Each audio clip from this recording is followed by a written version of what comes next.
Southern California rain aids firefighters, but risk of toxic runoff looms.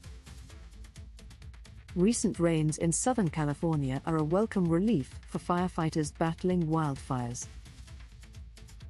However, heavy downpours pose a risk of toxic ash runoff from charred landscapes.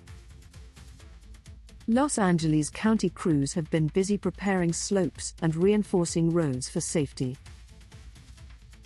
The balance between fire relief and environmental hazards remains a critical concern for authorities.